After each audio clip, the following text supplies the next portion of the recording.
How y'all doing? I'm Paul Ryan, your host of the Across the Cowboys podcast. This podcast is part of the Across the Board Sports podcast family. If you're new to the show, thank you for joining us. And to our regular listeners, welcome back. With me, as always, is my co-host, the greatest co-host in the world, Mike the Pig Crum. Mike, how are you? The burpiest co-host in the world. Starting to show off right with that one. Just right away, huh? All those euros and falafel, sir. Wait that whole time, and then the minute hey, let's go live, right on there. Yep, terrific. Hey, we're now starting. The show has to start, of course. We're starting the week off strong, Mike. Yeah. Apologize for last week. We weren't on because of me. It happens. I'm trying here. I try to get on. We want to do 2 a week. Every once in a while, something crazy happens, and we aren't able to even do one. But we figure, if there's one to skip, it's the Giants. Like, they're 3-1, but does anybody really believe they're 3-1? And then it was a Commanders pregame, like Carson Wentz. We even knew with Cooper Rush what was going to happen there. So there was ever a week to miss. That was the one.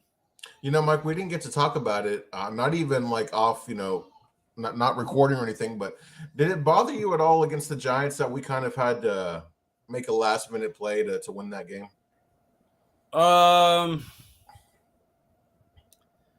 Yeah, people have to understand that our offense is not that great right now. It just isn't. Like people forget that the Giants had Ojulari and Kayvon Thibodeau first week back from injury. They had no Leonard Williams, their best player.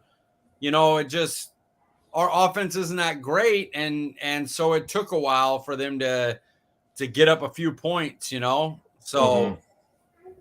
It's just not a great offense. Speaking of which, I got to find this stat. I'm going to find it right now on my phone because it's for later. Is it about Lamb? No, I have that one too. But this one, Mr. the great Dalton Miller has it. And so I want to have it ready. I haven't seen him too much on the timeline these days, man. But I haven't seen his videos on YouTube either. So I'm kind of missing out on his analysis. I think he's living outside the country now, isn't he? Oh, really? Yeah, I'm pretty sure. Oh, wow. I didn't know that. Yeah, isn't that crazy? That's really cool. Kudos to him, man, because I know he got that full-time role with Pro Football Network, right? Is that? Yeah, Pro Football. Yeah. Yep. He's killing it on there. He like designs a bunch of stuff for them and stuff. He's a beast, man, and he had a really good stat. So I want to make sure I had it for when it was time. Hey, people come on this podcast, Mike, and then their career just takes off, bro. It's no coincidence. Yeah, exactly. Dalton Miller wasn't shit till the game. Kevin Turner, shout out to KT Fun Tweets. Come on. He's got a show with Jeff Kavanaugh. And I've been on Jeff Kavanaugh's show, Studio de Jefre, from his house. And so, that's probably why he's got a new thing and everything. Just our touch, our magic touch. Without you, he probably doesn't even have a house, Mike. Cool, fun. Party at Jeff's. Where would the party be if he didn't have a house? You got to have the party for the party at Jeff's. Hey, he still owes Fort Worth a Michael Gallup pizza party. Oh, yeah, for sure. Especially he's re-signed and everything. He's back. We're about to talk about Michael Gallup coming up. Look at that segue. Well, Mike, as always, we got off track, but let's get back on here, sir. Where can we find you on Twitter? At CD Piglet, guys. Nice and easy. Guys, I'm Paul Ryan. You can find me on Twitter at Paul_Ryan15. Well, Mike, here we are after 2 weeks, a discussion, the topic that I enjoy talking about the most. Of course, I'm referring to Meatless Monday. What was on the menu today? It was endless pasta bowl at Olive Garden right by my work. Mitchell wanted to go. So we went there, and I didn't have really too much meat. I had a bite of a meatball.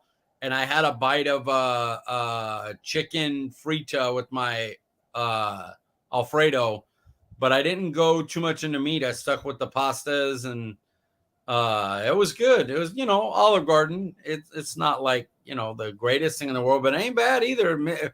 Mitchell's friggin' ravioli carbonara that I forced him to get because it sounded amazing and I wanted to try it.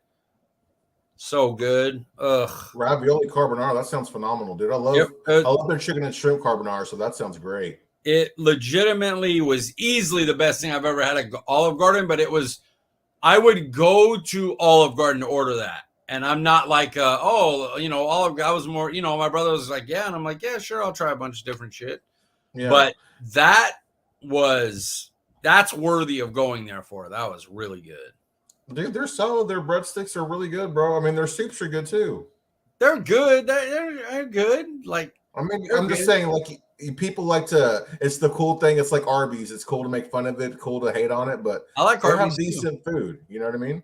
No, I like Arby's. Their little potato wedges are good, and obviously, I like our Olive Garden. I ate like a fat pig over there, and so I was trying like a bunch of different pastas. But that carbonara, ravioli carbonara, get that. If you have it in your area, who's listening to this, give that one a try. That one's really good. Did you get some Alfredo? Anything with Alfredo? Yeah, fettuccine Alfredo. That was the first one. That was the first one we tried, and it had a little bit of chicken, like the fried chicken that they cut up on top. Oh, okay. I took a couple little bites of that because I was trying to do my best to stick with the Meatless Monday. I need to put off 20 pounds. You guys have heard me for a month talking about this, and I have not been doing it. And now I'm going to go to Disneyland and look all fat in my pictures. Stop. It's okay. We'll do it afterwards. For the December one, going to get off 20 pounds. Bro, but you know what, man? You're talking about Olive Garden. I love their. I like to get their chicken Alfredo, or not their chicken Alfredo, but their fettuccine Alfredo and chicken Parmesan, bro. That combo is something else, dude. It's bomb. 20 pounds. I got to lose 20 pounds, Paul. Can we get off the food? Yeah, I will not discourage you, Mike. Football players. Let's move right along here. I'm curious, Mike. What was it about the Commanders' D-line that gave our O-line so many issues? Because we made some adjustments that we'll discuss later, but it kind of seemed like we could never really that they when they wanted to, they could get in the backfield. Oh yeah, those two DTs whooped our ass all night, and I'm talking they beat Zach Martin a couple times. Let alone, it made me laugh on the timeline. They had like get McGovern out of there, bring Jason Peters in, and then I would watch Jason Peters just get whooped by Allen, and Farniak would get whooped by Allen. And McGovern would get whooped by Allen again. And I'm like, yeah, it's just Allen, guys. Like, yeah, he's really good. He's going to beat some people. Like, I saw one of them blow up Biotish once, and he's been playing really good football this year. He got blown up. I saw Zach Martin get beat twice. Like, Daron Payne and Jonathan Allen, and especially Jonathan Allen, are really, really excellent football players. And so, good football players are going to beat you a few times. It's just how it is. And so that's what happened. They just have really good DTs. Our tackles played pretty well against Sweat. And I know Chase Young is gone. I'm blanking on the kid that started the other side. But they did pretty well against them. But the DTs whooped us. It's funny, Mike, because, to my untrained football eye, here I am. I'm sitting here watching our defensive line just have their way with their offensive line, but I kept finding myself going, man, it seems like they're getting to us just as bad, if not equal. It's funny because we won by 25-10. It wasn't really a competitive game, right? But Washington in the first half was doing a lot of things that good teams will look at and go, oh, okay, we can do that to them, Mm-hmm, and defensively and offensively, the way they were able to shut down our run and the way they were able to attack us running the ball, they were effective. Washington had a good game plan. They just didn't have the talent to hold up, and do it for a whole game.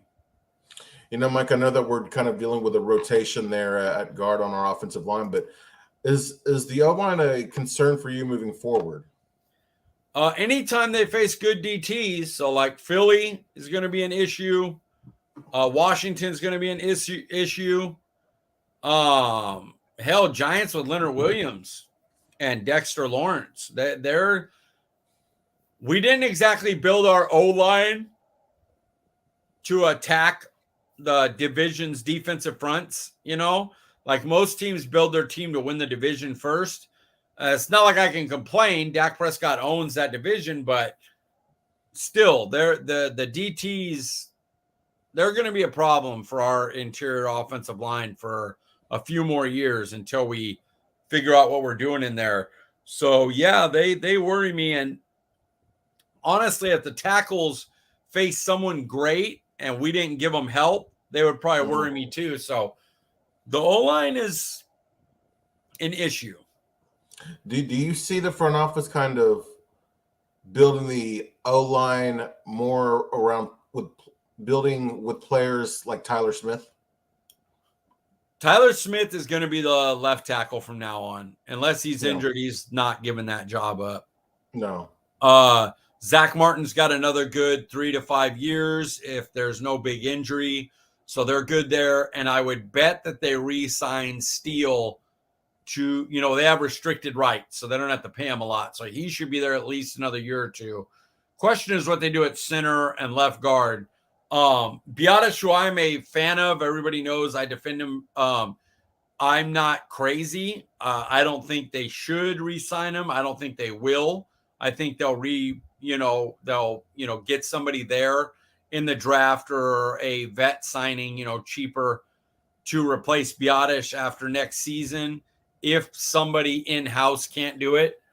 And then left guard, it's possible McGovern returns, but I could see a top 50 pick going to left guard or center in the next draft. But yeah, I mean, just kind of going back to my question, I mean, do you think we will try to add another guy like Tyler Smith with that mentality, that physicality? Oh, okay. I thought you meant try to add one in the draft like we did Tyler Smith. They better, because that is working. Like, Steele's a very quiet guy, but he's a power guy. Tyler Smith's a power guy. Zach Martin could do everything. And I think if you could get another one of guard or center to be a big mauler, like I would love Tyler Smith at left guard, to be honest with you. I would absolutely love that. So if you can get another one of him, yeah, I think they should do that. Will they? I mean, they're showing a tendency to lean that way. They want a little bit more toughness, a little bit more attitude. So yeah, very possible. Absolutely. Mike, we're going to talk here discouraged or encouraged. Looking at the game yesterday, were you more discouraged by Washington's run game in the first half or encouraged by the second half adjustments made by the Cowboys? I'm going to go discouraged, but I'll say this. This defense is a little different. So me saying the last couple of times during the playoffs, us getting our butts kicked by teams just running down our throat, the running hasn't been down our throat this time as much. It's been a little bit towards the tackles, but it still worries me. There's a stat I have. This isn't Dalton's, but this is another one. Dallas allowing the most explosive run plays and the highest explosive run play percentage. Explosive runs are any run over 10 yards. So that's a worry, because you get into the playoffs against the Niners, Rams. We saw what Tampa did week 1, wore them down. This brings Detroit. Now you got to be worried about the Detroit Lions, when really you should be like, okay, it shouldn't be too tough. We beat them. You can't stop the run. They become a problem. Tennessee becomes a problem. The Colts become a problem. Oh yeah. So yeah, they need to get a hold of that part of the game. It's important. It's killed us. It's killed Dallas under Dak Prescott. It's been a killer under his era. Yeah, we look at you're talking about explosive running backs. We saw Saquon Barkley. He ran off a nice TD. He had a good game against us, and then we started seeing yesterday in the first half, if Washington, keeps running to the right of our defensive line, who knows how many yards Antonio Gibson, J.D. McKissick, Jonathan Williams. I mean, those guys were kind of. You talk about explosive plays. I think all three of them had at least a run of 10 yards or more. So yeah, that is a concern, and it really going back to the question, discouraged or encouraged. I'm encouraged by the adjustments, but I'm also, wondering what's going on with Bohanna, because it looked like he was injured. I don't remember seeing him come back. I'm not saying he didn't. I just remember him going down, and then they started having more success to the left side of the line too. So did he leave and come back, or was he out for the remainder of the game? He was out for the remainder of the game, and the word from Patrick Nosey Walker is that they hope he can practice this week. It's not serious. Noah Brown also, same thing. Yeah. kind of makes you wish, we still had John Ridgway right there waiting in the wings, huh? Oh man, yeah. Brent Urban too. I wouldn't mind Oh having that God, vet back in the. I really like if he was good back from injury. I would have liked right. to have him back. But yeah, either one of those would have been nice. Speaking of Ridgway, again, my on Trent Dye, did he get a lot of snaps yesterday? How was he playing? No, he didn't. He didn't play much.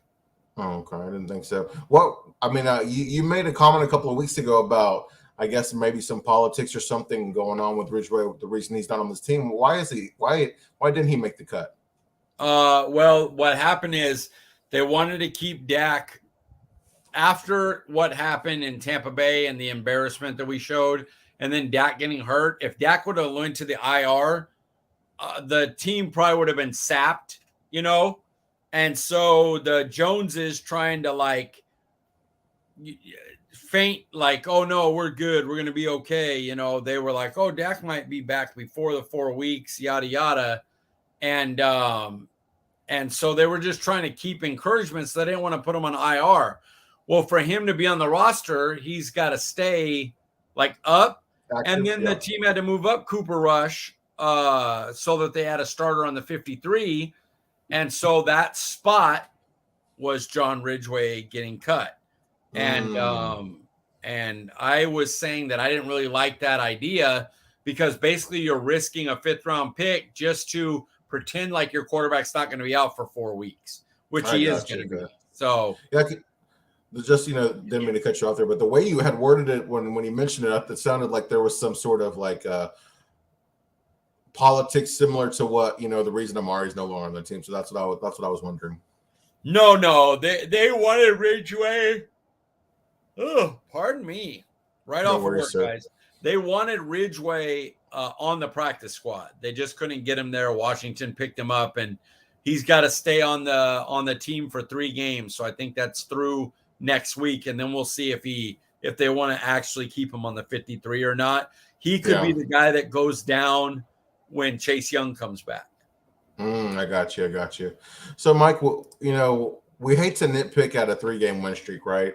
But we like to be honest on this pod. So, you look at this win streak here. Is it more about the Dallas defense, or is it mediocre competition? Or I don't even want to, not give Cooper Rush credit where he is deserving of, or is it just because Cooper Rush is maybe better than what we all thought?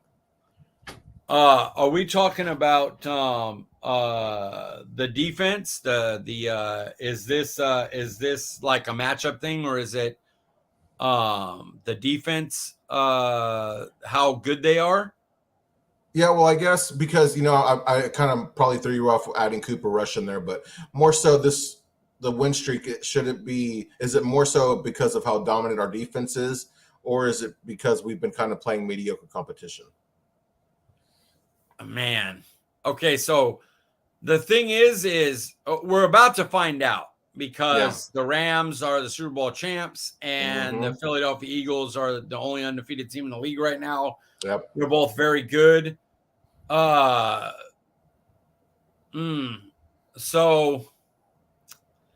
I'm going to go with competition for now. And the reason is because I could find an excuse. And the Bengals O-line was worse than ours. And so our D-line was able to take advantage of them. Yeah. And then the 2 division teams just aren't that good, so you can kind of rely on your defense to shut them down. Exactly. So, I see some holes with the run game and with how good defensive lines can attack our offense. That for right now, I'm going to go with matchup, but I want to see what happens when we play these next 2 teams, hold them under 20, and now we're cooking with fish grease. And then, see what happens when we get our starting quarterback back and how that impacts the defense as well. Absolutely. Yeah, I'm going to have to agree with you there, Mike. It's mediocre competition. You look at the Bengals game, they were able to make a comeback there in the second half, but we caught them early, thankfully, and it took not a miracle drive, but it took a lot of, it took some luck on that last drive and a Brett Maher game-winning field goal, at the end to win that. Then you look at the Giants. I mean, their offense is a mess they lose Sterling Shepard, who were coming back from an ACL. He goes down with another ACL, and then they have just a bunch of guys who were like practice squad guys that Daniel Jones is trying to throw to, and Saquon Barkley. And then you look at the Commanders, who, of course, say what you want about Wentz, but he's starting to show who everybody thought he was. As good as their weapons are, it's just when you don't have a really good quarterback, it's hard to win football games. So yeah, I'm gonna agree with you, man. It's the competition is making our defense as good as I think our defense is. It's made it look better. It's definitely made Cooper Rush look better too. Yeah, I agree. Yeah, there's it's the offense is not doing well, and I believe we get into that later on. But yeah, the offense is not doing well. I can do it now. This is the Dalton Miller stat. Oh, look at that. It switched on me. Here we go. So in Dak's slumpy season in 2021, where where everybody the second half of the year he was bad, everybody wanted him benched, yada yada yada. Their EPA per play was 0.080. That was their offensive EPA per play. Under Cooper Rush, weeks 2 through 4, 0.047. So almost twice as good. Yeah. When Dak was there and not playing great. So, that tells you all you need to know about our offense right now. And winning cures all, and that that just shows the standard that we hold Dak to and the standard that we hold Cooper Rush to. Yep, yeah, I know. We're gonna have a problem. I'm telling you, next week, the Rams are getting their butt whipped. Matt Stafford just threw a pick 6. Oh, so Lord. We're gonna get a hungry team ready for us next week. Just be prepared. They tried that screen thing, and safety just jumped it, took it back for a pick 6. And the 49ers, man, their defense is looking really good again this year. They own the Rams. That is one thing. If our defense can play like the Niners do, we'll be good. They own them. I mean, look at that play. Man, if they still had Trey Lance at quarterback, who knows how good they could be, dude. Yeah. Potentially by the end of the year with him getting some snaps, it would be hard to beat. Yes, sir. So, Mike, I can only imagine your reaction when you heard this, but what were your thoughts on Dan Quinn saying that your guy Donovan Wilson is the tone setter for the defense?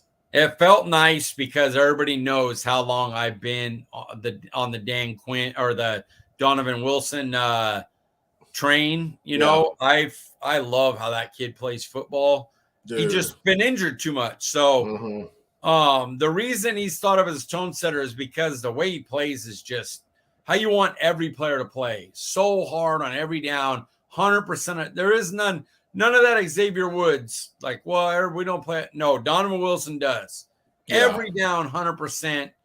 And he'll throw his body in danger. And that's why it's lucky to have him as a third safety, because it's very unlikely he'll play 17 games because of how he plays. He just never does.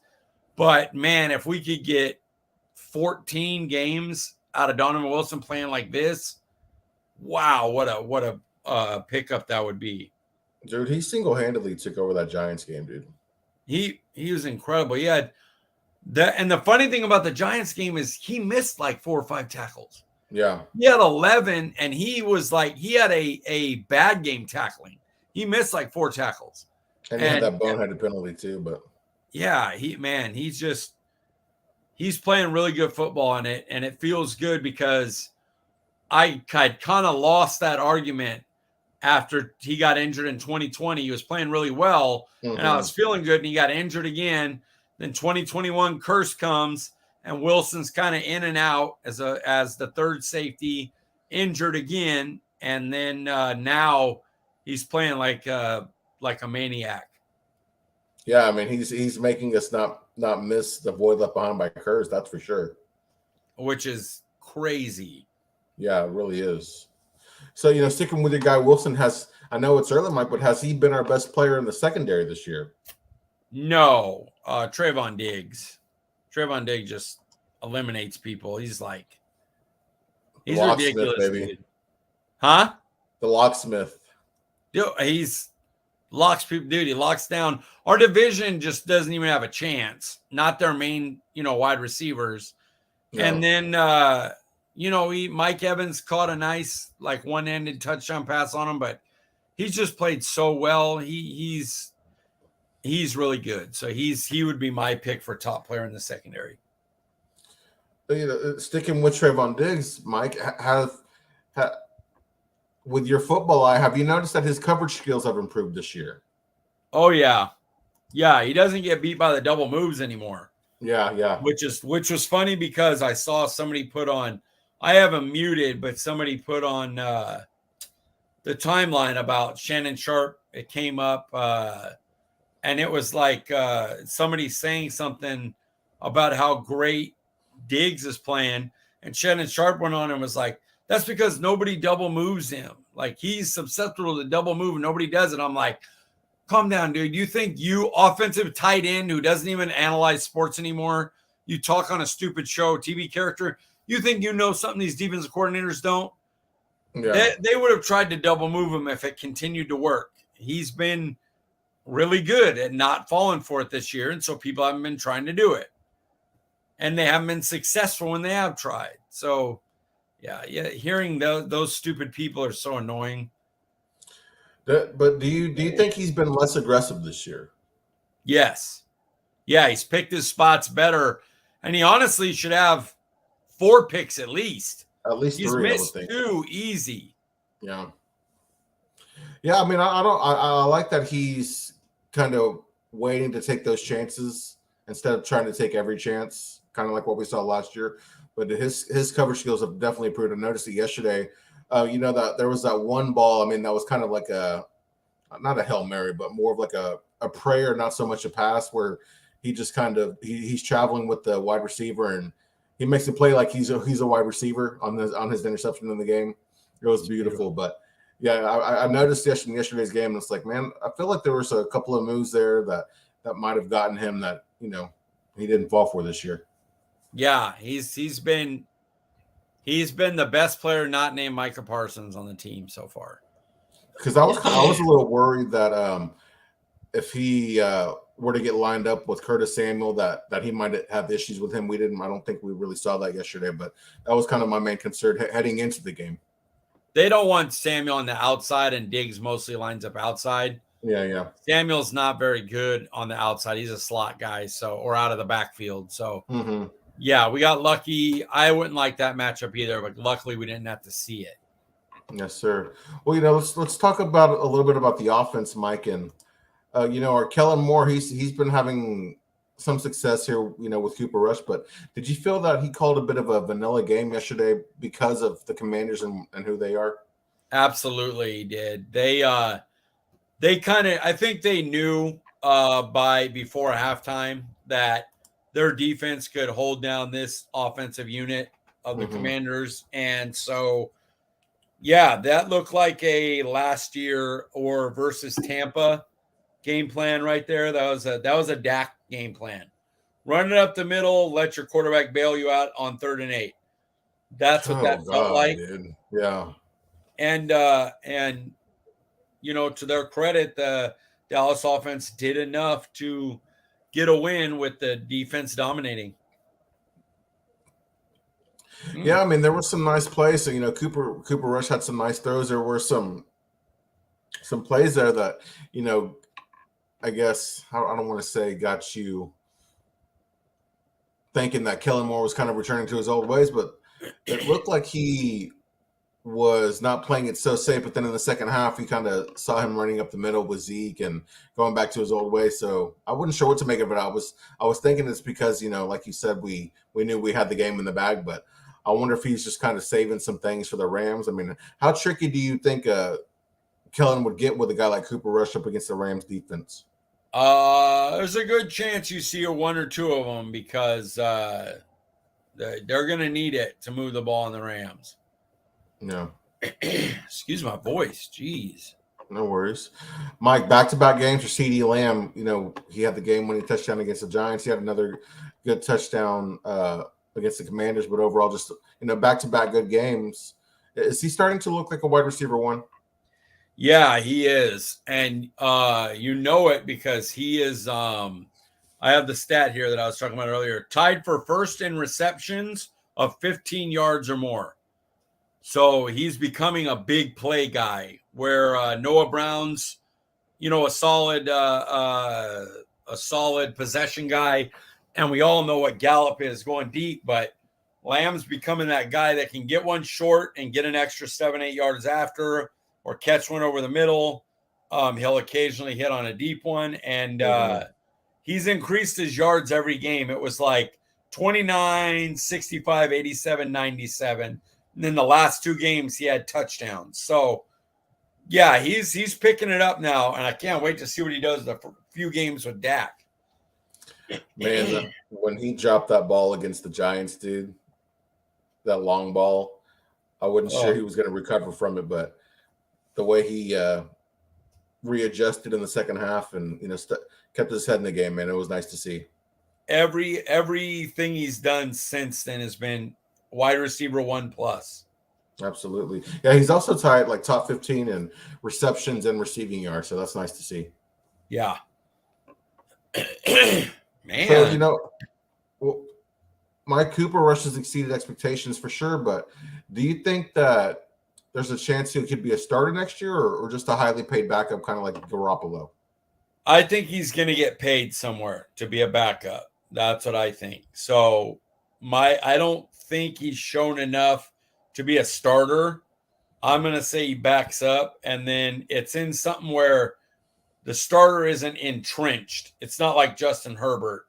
It's like Baker Mayfield, where they could tell him, hey, we're going to pay you this. You're going to get a shot to start. You'll get to play for your spot, but he'll make more money than he did with us this year.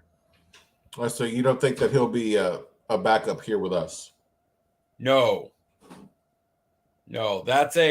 he's going to be him and Schultz. Give me the comp pick, move on, get to the next guy. Now you're talking about Schultz, but it makes me think, I'm excited. I'd like to see what Peyton Hendershot could do with, a 50% snap share, 60%, because I like Ferguson as well, but Hendershot has, a little bit more of that yak ability, that athletic ability you'd like to see from a wide receiver, from your tight end. Jarwin is Hendershot, and Witten is Ferguson. Yes, sir. I know you just mentioned the comp pick for Cooper Rush, but when you look at Dak's injuries for the last 4 seasons, I mean, should at the right price, of course, Dallas, make re-signing Cooper Rush a priority? Nope. Let him go. Really? Let Schultz go. We don't need either of them. Schultz is a replaceable player. Cooper Rush is a replaceable player. You're fine. Will Greer, another year in the system and everything.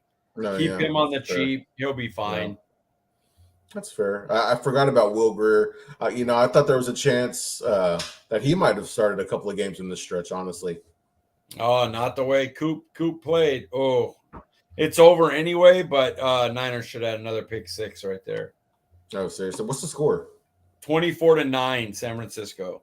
Man. I wonder if I kind of wanted Rams to play better because we see now Washington. We can say what we want, but they played better than they did against the Eagles. They only gave up 2 sacks. A lot of pressures, but only 2 sacks. They ran the ball well in the first half. The defensive line stepped up. They looked like they were quitting versus the Eagles. They stepped up and played hard versus us. So Rams are going to bounce back from this game, so we better be ready. What's interesting about the Rams, though, it's that you look at Stafford, who dealt with that injury this offseason, and their offensive line. This season's been kind of rocky for them, and I wonder if we could sneak one by them. Yeah, they I wouldn't pick us, but they're definitely beatable, even with Cooper Rush. Yeah, agreed. All right, Mike, here we are with your views from the sideline. And this week, I want to get your views here on what you've learned about our offensive line after 4 weeks. They're gonna be a problem versus certain matchups. Teams with really good DTs, teams where we can't help out the tackle if they have really good guys. Because when they face teams with really good DTs, they don't seem to run well. and that is a problem for us because when we can't run our passing game, especially under Cooper Rush, going to suffer. Yeah. So, they're gonna the O-line is not gonna make it easy on us all year. Like Biotis has been good, but that's all he's gonna be. And good is a strong word. He's been solid. He's been a starter level. You don't need to replace him. You can win with him, but he's nothing special. The left guard's been bad. Tyler Smith has been great for expectation. He still needs help. He still has his issues. Steele, same thing. He's been pretty good, but he still has his issues. And then the captain's been great, as he always is. So I have a feeling they're going to be an issue, but hopefully they can gel together and get a little bit more push going forward as the season goes. Do you feel like a good left guard is the missing link to having a good offensive line, or are we missing multiple pieces to having a They need one above average? One more, left guard or center. They need one more. The left tackle they got, and as he improves, it will help everybody. The right guard they have, but he's going to be declining here in the next few years. The right tackle seems to be okay. And then if you can upgrade the center or left guard, now you're doing well. Now you're ready. Do you think that Jason Peters, I'm not saying, for the future, but just this season, maybe by week 8 or week 9, we're going to be like, man, that was such a great signing? Should just, Jonathan Allen did kill him a few plays. Like, don't expect him to stop guys like that. Hardgrave, Cox, Lawrence, Williams, those division guys, Daron Payne and Jonathan Allen, they're going to give Peters trouble. It's just how it is. Yeah. All right, Mike, here we are with one word. And this week we're going to use one word to describe Mike McCarthy having a 3-game win streak with Cooper Rush. Let me rephrase. Mike McCarthy having a 3-game win streak with Cooper Rush is blank. Underappreciated.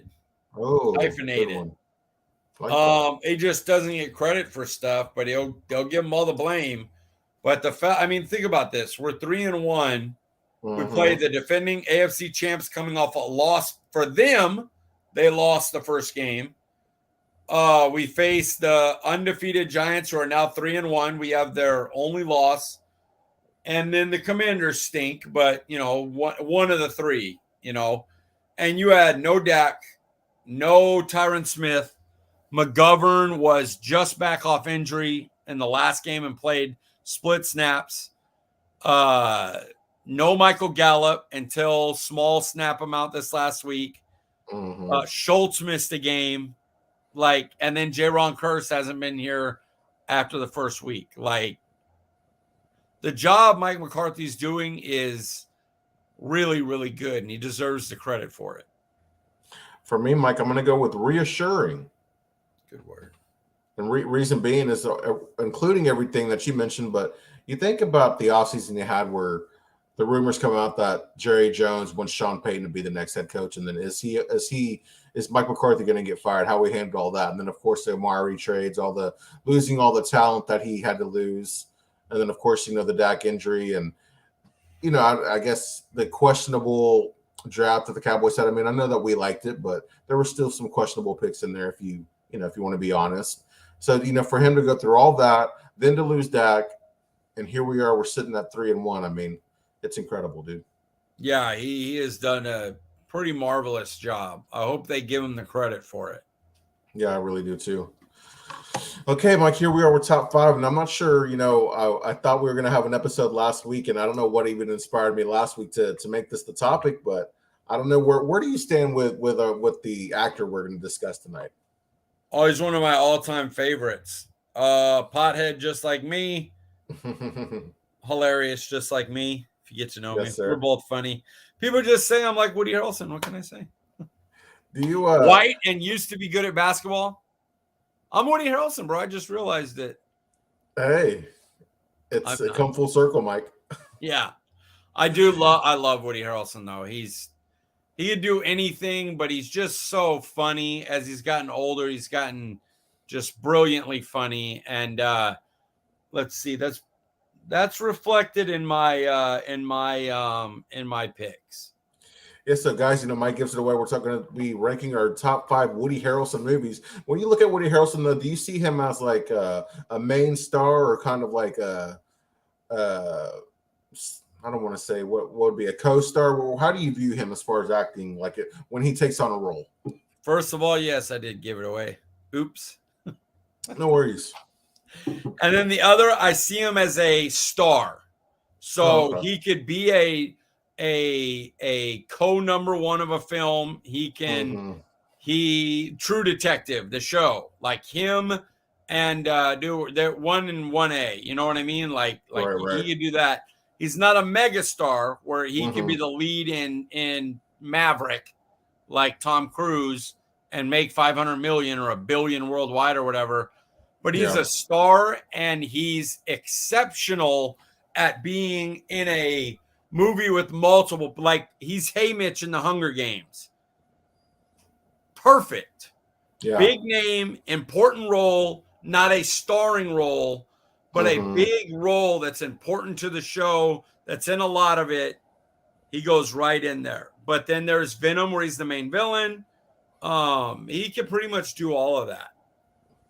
So, I don't want you to answer me, Mike, but you said that when I mentioned the top 5, you said that your list was going to include some movies that, a lot of people probably haven't ever seen. So I'd like to guess one. Don't tell me if I'm right or wrong. I just want to see if it's on your list. But I would like to guess A Scanner Darkly might be in your top 5. I don't know how many people have seen that or not.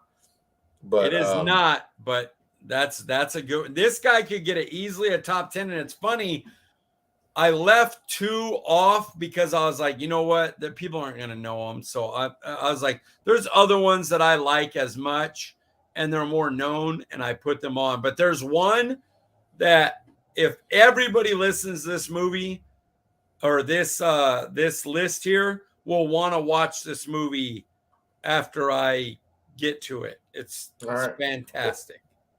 Mike, start us off with number 5 on your list. Solo. Makes me laugh because it got like there was supposed to be a trilogy, and it didn't make enough money for Disney to make the other 2. Disney Star Wars. They're the stuff they make on their movies are like crazy, but they came out like, yeah, we just didn't make enough, so we're not going to do the second and third one. And there's a big thing online about make them make the movies, the second and third movies. Then you come to find out that the director, Ron Howard, who's made 50 amazing movies, made a ton of, it was his highest grossing film in his history. So it made enough money to be Ron Howard's highest grossing film, but that wasn't enough to get the second or third one made, which is something adding up. That's crazy to me. It's just how much Star Wars normally makes. That like 500 million is like, nah, dude, that's chump change. Like, what? My goodness. That's a not that I'm a big like Star Wars fan or nerd or anything, or like, I know everything about every movie in the universe and stuff, but I've watched them all, and I feel like that's an underrated Star Wars film. It gets really crapped on, but people will crap on any of the new ones just because they're new. I like all of them. You can't find one that I don't like. Attack of the Clones is probably the one that I'm the second episode is probably the one that's my least of them. But I can watch every Star Wars. I don't care which it is. Put me on the Mandalorian and Boba Fett, and people can kill them all they want. Just give me all the Star Wars. I want all the Star Wars. So, some are better than others, but none of them for me are not worth watching. They can't all be classics, Mike. Yeah. Rogue One, classic. Solo, good movie. Just a good movie. Yeah, exactly. Yeah, it's fine. Mike, number 5 on my list. This is probably something most have seen, and I would imagine that most like, but I'm going with Zombieland. Great. It's a good movie, dude. One. Yep. It is on the list. Oh, really? Oh, I'm surprised. Okay. How could it not be a Zombieland?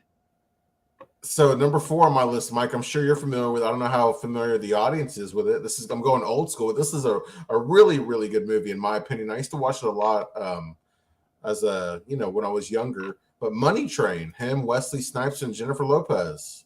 Yeah, that's the for most people, it's like the Jennifer Lopez kind of nude movie, you know? Yeah. Yeah, So yeah. I mean, let's just be honest. That's what the movie was for. I love Wesley Snipes and Woody Harrelson. And at the time, nobody kind of knew who Jennifer Lopez was. Right. But you were still like, that part. That part.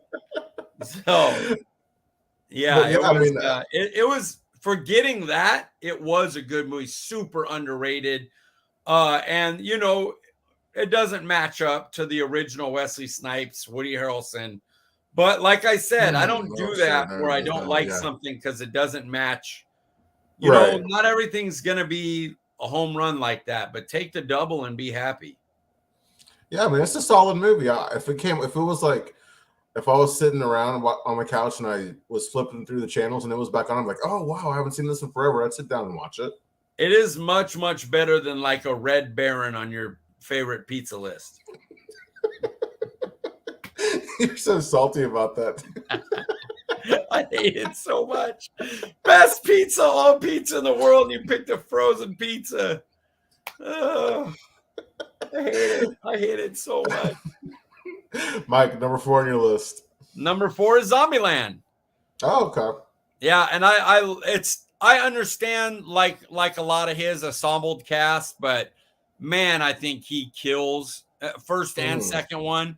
All of them have their stuff, but he's so good in those movies. He's brilliant. So yeah, I'm right with you. Zombieland was my 4, and it's excellent. It's like a take on zombie movies. It's a comedy spoof of them in the vein of Shaun of the Dead, but it's just brilliantly done.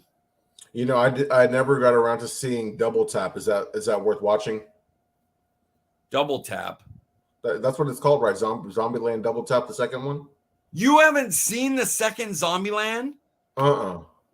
Dude, it's worth it enough for the new girl in it, who's hilarious. She's like a suburban Beverly Hills like type Barbie doll in the middle of the zombie apocalypse, but still has like the clean clothes and everything.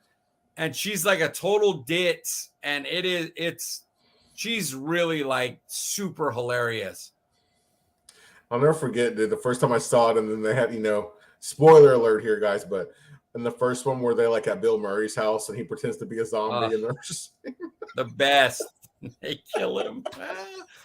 You should watch Zombieland Double Tap. Has some added stuff to that, so you should definitely watch it, and just watch for, man, every time she calls Tallahassee Tally.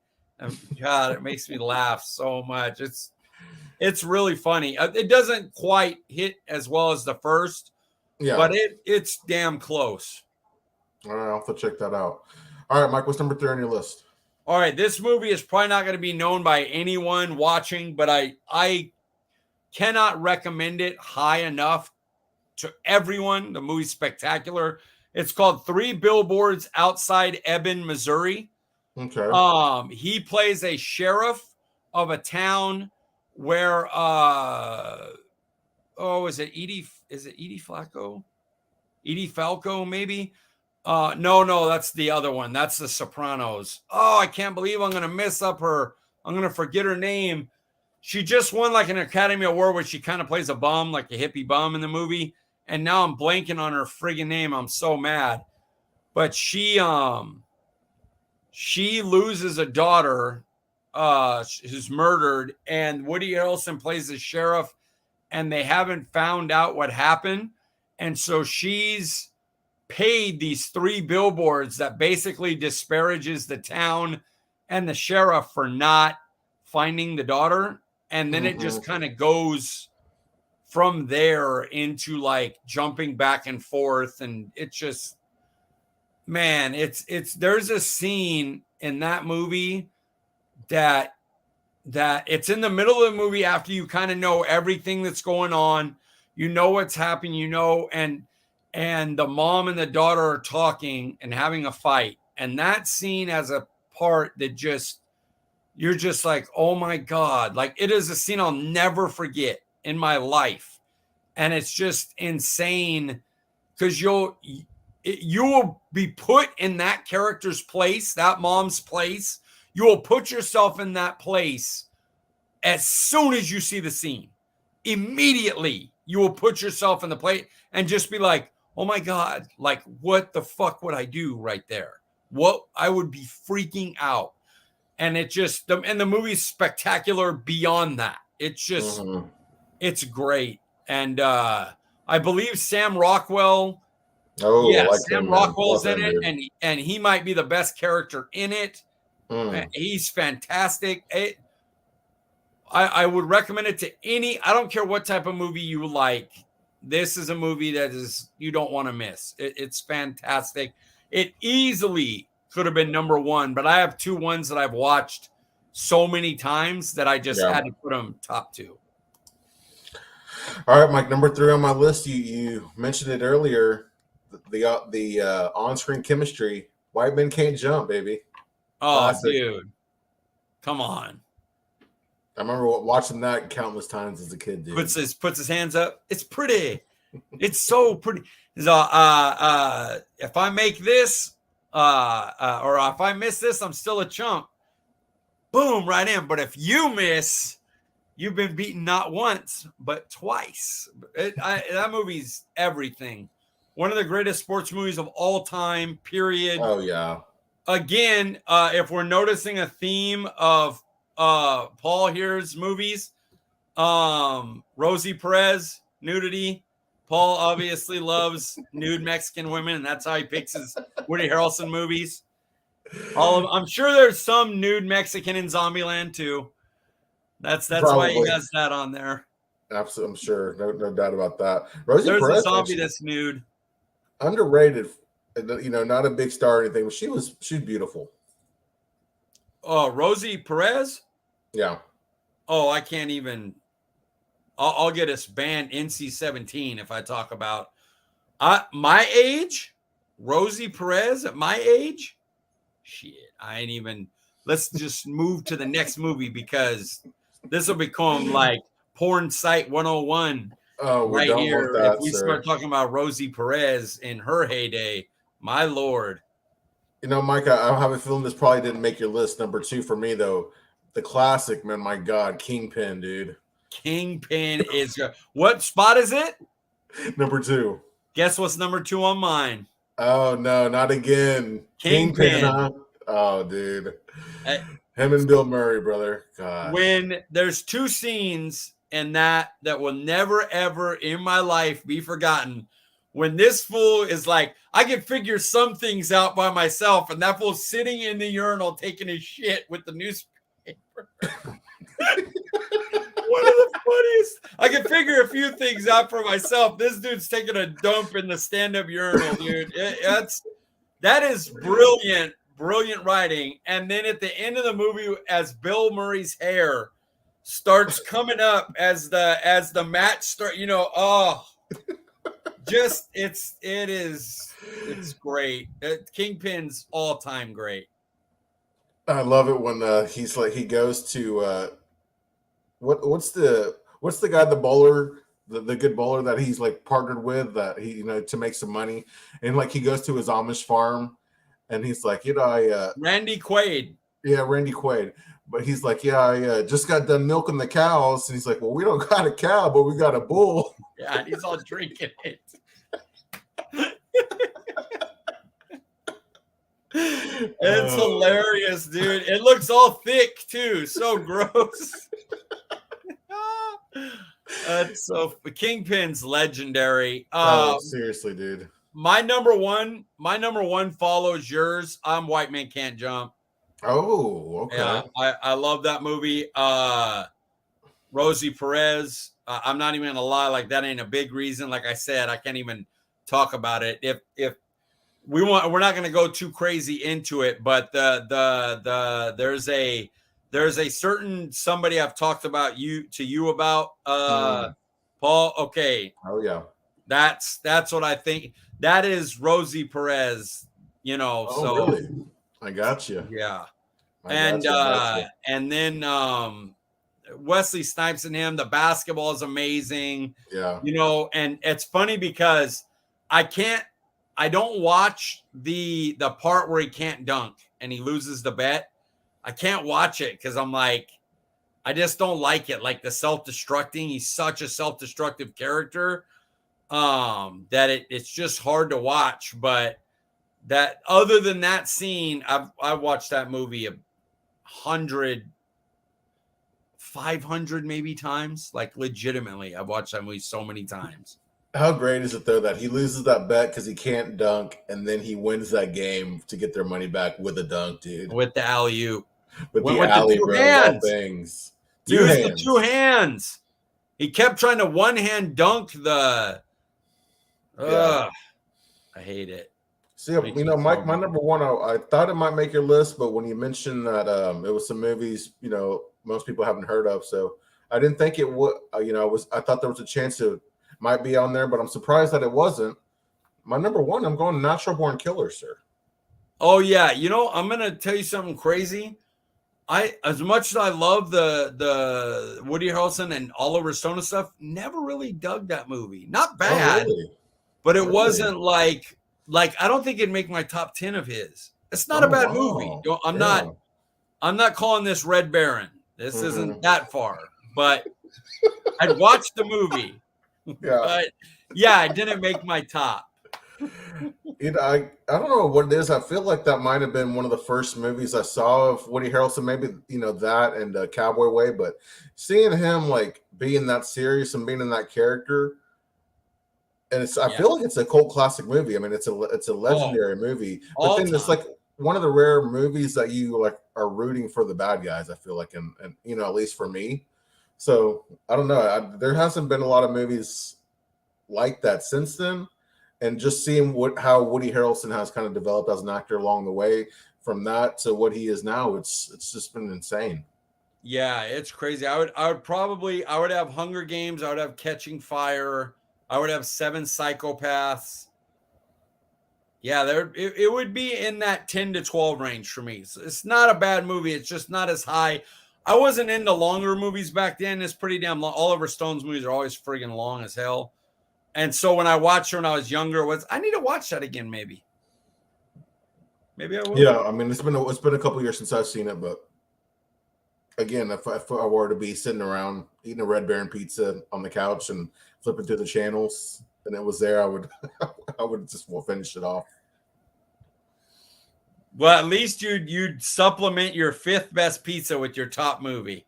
There you go. Kind of bring some balance to the world, right? Frozen pizza. Oh God. Well, Mike, man, I'm glad we were able to get back into the flow of things. Here, I thought I should, based on the show sheet, that we were going to go well under an hour, and here we are, 58 minutes. So let's try to wrap it up and beat our record. At CD Piglet, guys, nice and easy, under an hour. Guys, I'm Paul Ryan. You can find me on Twitter at Paul_Ryan15. We appreciate you joining us, and we'll see you guys next week. I didn't fall asleep either.